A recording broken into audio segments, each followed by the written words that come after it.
Richard Emmanuel Istes, merci d'avoir accepté de faire cet entretien à la conférence sur la communication sur la science à Solothurn. Merci à vous de m'inviter. Donc, 3 brèves questions. J'ai compris que vous avez une longue expérience dans le domaine de 20 ans. Est-ce que vous pourriez nous faire une brève lecture de comment vous pensez que le domaine de la communication pour la science a évolué pendant ces années? Oui, une brève lecture, c'est difficile parce que la communication scientifique n'a jamais cessé d'évoluer, même depuis le 19e siècle. En plus, ça dépend des pays. Moi, je viens de la France, où il y a une dimension associative de la culture scientifique qui est très développée, et donc un fort accent sur les relations science-société, la gestion des controverses sociotechniques, etc. En Suisse, la communication scientifique est un petit peu plus institutionnalisée, elle dépend plus des institutions, des organisations, des académies, des universités. On peut distinguer pour moi 2 grands domaines, et puis j'aime bien les appeler vulgarisation et médiation. La vulgarisation, c'est vraiment ça désigne les pratiques des professionnels qui s'adressent à la société, au grand public, qui expliquent ce qu'ils font, qui essayent de convaincre parfois, de fabriquer de l'acceptabilité sociale. Et puis vous avez la médiation qui consiste à discuter les questions de science en société. Et là, moi, c'est ce domaine-là qui m'intéresse le plus, même si j'aime aussi beaucoup la vulgarisation, parce que je suis scientifique de formation et j'aime expliquer les choses. Mais petit à petit, je me suis tourné de plus en plus vers la médiation scientifique. J'ai d'ailleurs une chaîne YouTube qui s'appelle Savoir en société, qui parle de ça. Et ces formes de médiation permettent d'expérimenter énormément de choses, parce qu'on peut inventer des formats très interactifs, on peut utiliser le lien entre les arts et la science. J'ai beaucoup travaillé avec des artistes lorsque j'ai dirigé un musée d'art et sciences à Paris, et ça permet vraiment de s'adresser à ce qui concerne directement les gens, plutôt que de leur apporter des réponses à des questions qui ne se posent pas. On travaille avec eux sur leur opinion, on forge leur opinion et on construit en fait leur citoyenneté.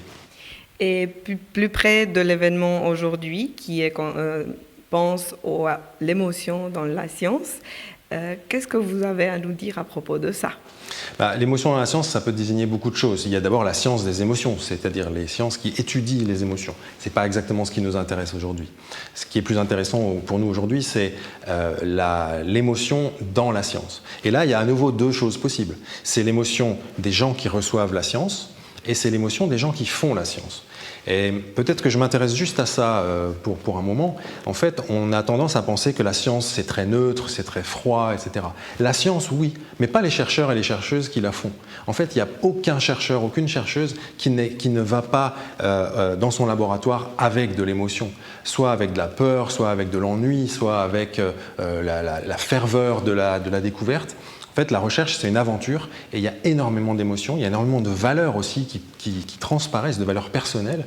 Par contre, c'est le rassemblement de toute cette communauté et des mécanismes de production de connaissances, comme les journaux à comité de lecture, les colloques, etc., qui permettent de ensuite niveler ces émotions qui sont individuelles. Vous donnez envie de faire ce métier. Qu'est-ce que vous avez comme message pour des jeunes chercheurs ou scientifiques qui aimeraient s'y lancer? C'est vraiment un métier extraordinaire, mais je crois que ce qui est important, c'est d'apprendre à faire ça.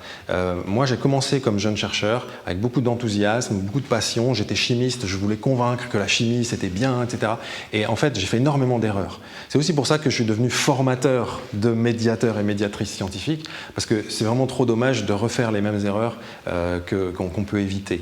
En particulier, pour moi, c'est très important de ne pas avoir une démarche prosélyte. Il y a beaucoup mieux à faire que de vouloir convaincre les gens que la science c'est bien. Ce qui est plus intéressant, c'est vraiment de discuter, de travailler la place de la science en société pour construire une citoyenneté, pour faire société autour de ces questions scientifiques qui bien souvent nous arrivent sans qu'on ait eu le choix. Il y a beaucoup de progrès scientifiques qui échappent au processus démocratique, qu'on n'a pas décidé. Et donc finalement, le lieu de la communication scientifique, c'est le lieu où on peut discuter de ces technologies, de ces choses, de ces progrès incroyables qui vont nous arriver avant qu'on doive les subir. Richard Emmanuel Istes, merci beaucoup pour cet entretien. Merci à vous.